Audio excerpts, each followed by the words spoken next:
Housing inventory has never, in the history of the United States, since they started tracking the number of homes for sale in our country, it has never been as low as it is right now. And team, this is simply a factor of huge amount of demand. And this is a sociological shift due to COVID. People realizing, hey, I want to have more space. I want to have places for a home office like I have. Hey, I want to have a place for the kids to potentially do their school from home. And so this shift has created an incredible demand for housing.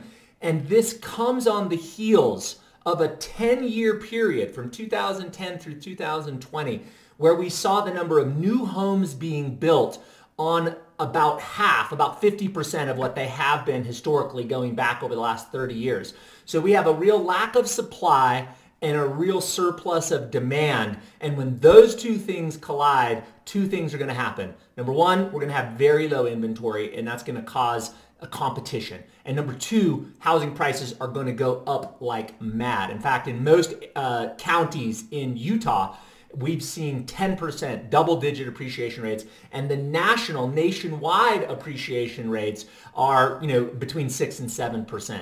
And I think we'll continue to see that with these very low inventories and strong demand. So if you're a home buyer out there potentially looking to move up to find a house that fits your family and your lifestyle today, then there's 3 tips that I can give you. And these are things that will help you beat the competition if you go into a multiple offer situation, which, by the way, according to the National Association of Realtors, 64% of offers on homes, or 64% of listings, I should say, have multiple offer situations. So the chances are greater than not that you're going to go into a multiple offer situation. And here's how to prepare.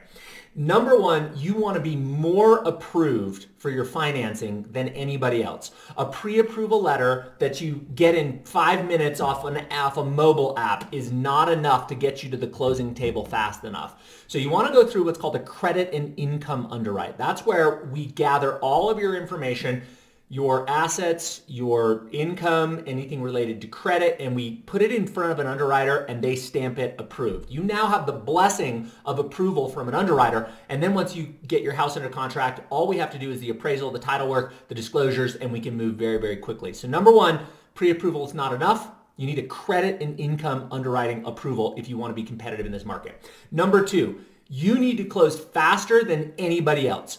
The average time in the United States that it's taking to close a loan as of January is 58 days. That's ridiculously slow. Now, granted, that does incorporate the turn times for refinances, which are taking longer.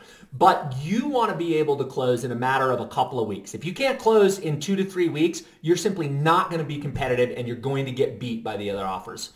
And number 3, consider waiving your financing and appraisal contingencies. What? Josh, I don't want to lose my earnest money and be unprotected. There's ways that you can accomplish both. You see, most purchase agreements, depending on what state you're in, will have an inspection contingency, which means if you do a physical inspection of the property, hire a licensed inspector, go through any of the other physical components of the property and due diligence on the neighborhood, you can cancel. It's typical that many offers will see a 10-day due diligence followed by a financing and appraisal. My suggestion to clients, waive the financing and appraisal contingency. Let's get you already pre-underwritten and approved, so we know that's out of the door, or out of the way, excuse me. Let's get your appraisal ordered on a rush the day that your offer is accepted. That way we'll have it back within 10 days. So you'll have your appraisal, we'll already have you underwriting approved, and by time your physical inspection contingency expires, we'll have accomplished those other 2 things. But to the eyes of a seller, what that says is, I am committed to buy this house. I'm not worried about the appraisal. I'm not worried about my financing. I want this house and I'm willing to lay down my contingencies. Those are my top 3 tips to get your offer accepted in this incredible market. Let me know what I can do to serve you. Ultimately, my goal is to make your journey in home ownership to be simple, low stress, and a heck of a lot of fun. Look forward to hearing from you.